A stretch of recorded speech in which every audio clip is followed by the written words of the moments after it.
Most of my life, I used to believe that the destination was the only thing that mattered, that it was always the most important aspect of the journey. After all, the journey wouldn't exist without the destination, because if there's no point in mind where you want to reach, there will be no point in undertaking that journey if you don't want to reach a certain point. Not only that, but also the destination guides our actions and influences our decisions whenever we need to decide which way to go. Decisions and actions that hopefully will ultimately bring us closer to our destination, to our goal. So I saw the destination as the necessary aspect, the only point that gives us motivation and that keeps us going whenever we are tempted to abandon. It gives us a reason to keep fighting and showing up every day, even when we feel discouraged, even when the journey seems almost pointless, endless. But then at the beginning of this year, I went through some events in my life that made me introspect and made me question my assumptions and my old beliefs. Now I'm beginning to realize more and more that it's not about the destination, and maybe the destination doesn't even matter in the end. In the past months, I have realized that life is not some breakthrough moment. It's not some final victory or some defining achievement or milestone in our life. Our life is a tapestry in the making, and the journey is what shapes it, what gives it its colors and its images. The journey transforms us into the person we need to become in order to reach our destination and realize its worth, but it also teaches us a much bigger lesson, and that is to realize our own worth. The journey opens the door to self discovery. It shapes and molds us into hopefully a stronger, um, better version of ourselves, a version that is more fulfilled. The journey is the fire that gives us the gold. The journey is the carving of the wood that gives us the statue. The journey is the painter's canvas, the brush strokes, and the colors that they use. The journey is the writer inking the words on the paper in order to create to write their book, to write their poem, to write their manuscript. The journey is this constant search, constant seeking, constant becoming. The reason why I have changed my mind this year and on how I view life and how I view the importance of journey now is because I went through some painful events that made me realize that my assumptions about life are not not correct. The first, it was the loss of a very dear friend who passed away after a long battle with cancer. And the second was the loss of my manuscript on which I had been working for over a year. With my friend's death, I tried to deal with my pain by telling myself that she wasn't suffering anymore. She was in a better place, hopefully. And while there were some days where I would spiral and fall into despair, and so wondering why life was unfair, why it had to be her, to why did she have to leave so early and while so young, or even why did she have cancer in the first place. I felt it unjust, and I was very bitter that a person who had so many dreams and who had so many aspirations, and who was such a good person, had to leave so early when other people, less deserving people who commit horrible atrocities, get the chance to live until old age, after experiencing everything they wanted to experience, after achieving all their goals in life. And I guess we will never find the answer to that question, that eternal question. but it did make me pause and self-reflect. Made me made me question how I was living my life and if I was actually living a life aligned with my values. If I were to leave this earth tomorrow, would I be happy and satisfied with how I spent today, with how I lived today? That's when I started to question my belief that maybe it's not always about reaching the end of the destination. Maybe it's not always about completion.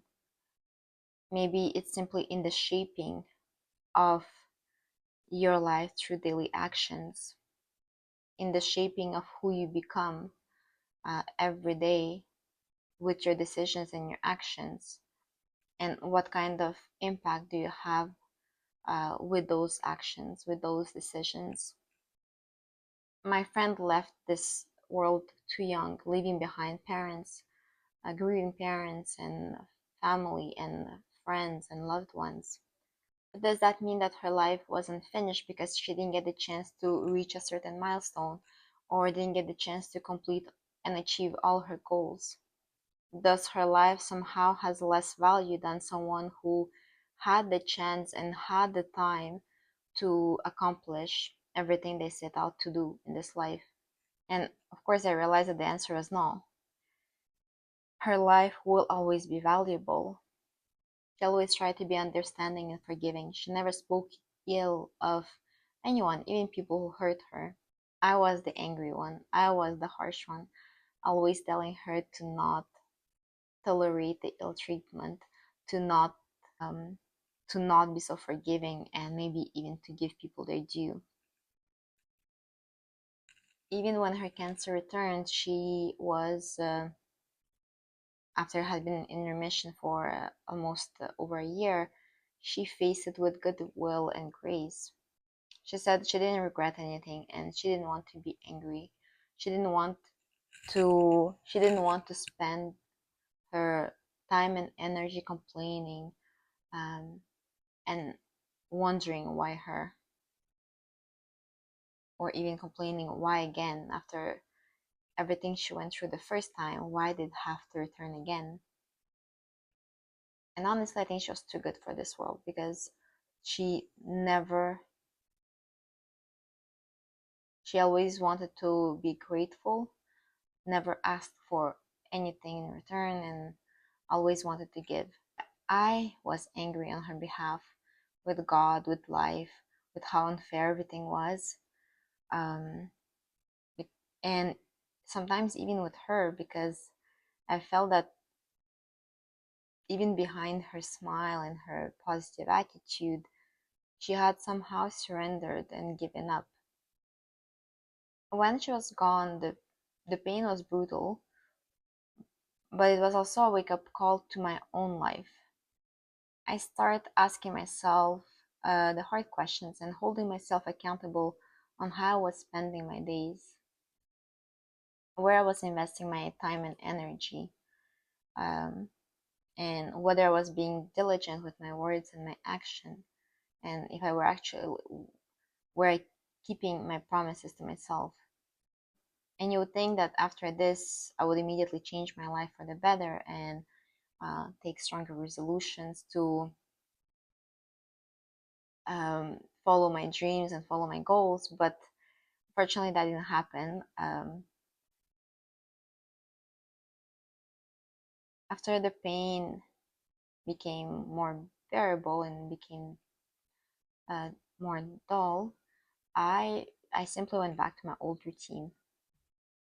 Another event that I had mentioned earlier is the fact that I lost my manuscript in Google Docs, the manuscript I have been working on for uh, over a year, and also lost my manuscript when Google Docs erased my file. And I did reach out to a Google specialist, but because it was over 30 days at that point when I realized they couldn't help me. Um, and they basically implied that I had deleted myself, but like I knew that wasn't the case. And then I also heard a lot of other people losing their work. And since then, um, I've been more diligent in actually keeping local files of my work instead of just relying on Google Docs, which I'm realizing now is very foolish.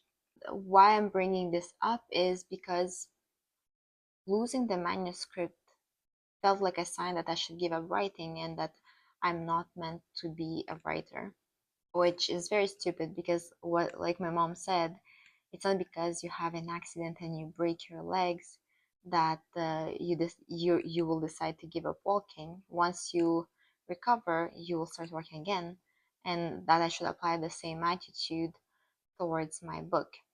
That it's not because I lost the manuscript that I should not write ever again. Like I wouldn't give up on walking if I were to break my leg. I shouldn't give up on writing because I lost my book. At first, I felt really bitter and pained about all the work lost, all the hard work, the long hours I spent typing. But then after some self introspection, I decided to see the good side in it. And while I don't have the work anymore, while I have lost the manuscript forever, the the process of writing it will never be taken away from me. The lessons that I have learned during those months will never be taken away from me. The fact that the practice and showing up almost every day made me realize that I'm capable of persevering, I'm capable of being tenacious, and also taught me that I can overcome the such a hard blow. And if I was able to write 100,000 words before, I can do it again and again. So just to wrap up this video, there's one message that I want you to take away from this message is that I personally believe that the journey is as important, if not even more important than the destination. While the destination can provide you with the final outcome, it's only the journey that gives you the lessons. It's only the journey that shapes you and molds you into who you're meant to become. It's only the journey that gives you the wisdom of realizing who you are at your core and what you're capable of going through. Thank you for listening and staying until the end. If you found value in this video, please like and subscribe if you feel like doing so, and please share it with whoever might want to hear it. Wishing you all a wonderful day or evening, and wherever you are, please stay safe. Please stay safe and stay strong. And most importantly, whenever you feel discouraged and you feel despair because you haven't reached your destination yet, just remember to take your focus away from the destination and focus more on the journey, which is often as good, if not even better, than the destination.